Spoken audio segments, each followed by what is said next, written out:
Welcome to Black and Gold Today, brought to you by Ray Brandt Infinity. I'm Rachel Whittaker.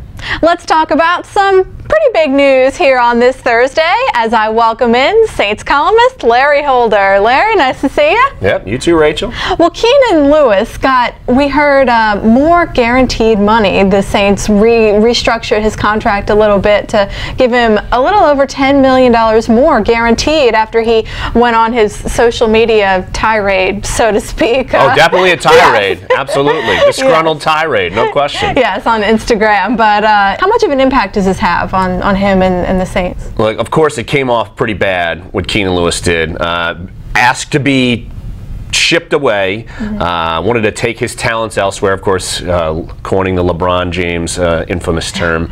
Look, Keenan Lewis probably felt like he had some leverage because, to me at least, he was one of the most indisposable players on this team. He's that shutdown corner you have to have. And look, I understood, and I wrote about it the day he did it, where he went on this tirade. I understood where he was coming from, and yet that's probably the last thing the Saints needed to hear because they're looking for a culture change, and the last thing they wanted was an important piece of the puzzle, being a malcontent. Look, he said, I wanted to be a distraction. I wanted to do this. Well, the Saints, even though he was being reportedly shopped, thought better of it, and it's not that Keenan Lewis got any new money, but his base salary has been cut, and they basically cut him a check guaranteeing a lot more money. So peace of mind is good for him. I'm sure peace of mind is good for the Saints. They know they need him, and so even though it was a little hairy, smart for the Saints to kind of really take care of this quickly. I didn't anticipate it would happen this quickly. Right. Keenan was even threatening not to show up to OTAs if anything didn't happen with his contract. But that's all behind us, like you said, and when we come back, Larry, we're going to talk about your mock draft. Designing luxury with children in mind could be a little excessive, but we found the perfect balance with the Infiniti QX60 featuring effortless third-row access.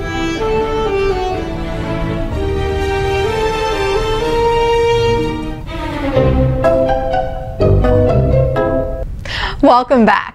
Well, Larry, your second mock draft went up today on this Thursday, and you kept an edge rusher at #1, switched out Shane Ray to Alvin Bud Dupree from Kentucky, who we've talked about on previous shows. So why do you like him at that number 13 pick? Well, I think Shane Ray just had his pro day, and he ran pretty well, and so I think he might be off the board. Bud Dupree has all the measurables, bigger guy at that edge spot, which I feel like the Saints might look more for because they switch up between 4-3 and 3-4 all the time. So I feel like he might be the guy, 6'4". He's pushing 270 pounds, but freakish athlete. But I understand the risk reward where it could be boom or bust with this guy. But he was productive at Kentucky. I feel like he might be a better overall fit pass rusher and defending against the run.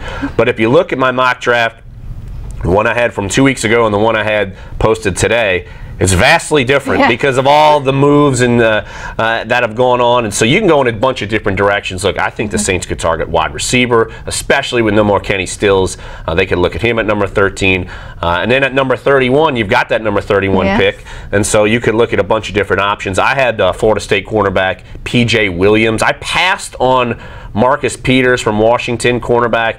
He's probably a little better skill set wise. I just don't trust his character. I don't think the Saints do either. So I think the Saints, at least for now, which of course is going to change, but I think Bud Dupree and P.J. Williams are the two picks for the Saints right now going in the first round. Right. Defensively, of course, which we would all expect. And again, this is only 2 weeks into our mock draft, so keep staying tuned on NOLA.com. Lots of changes left to come. Larry, we'll talk to you again on Friday. Thanks. You got it. Thanks, Rachel.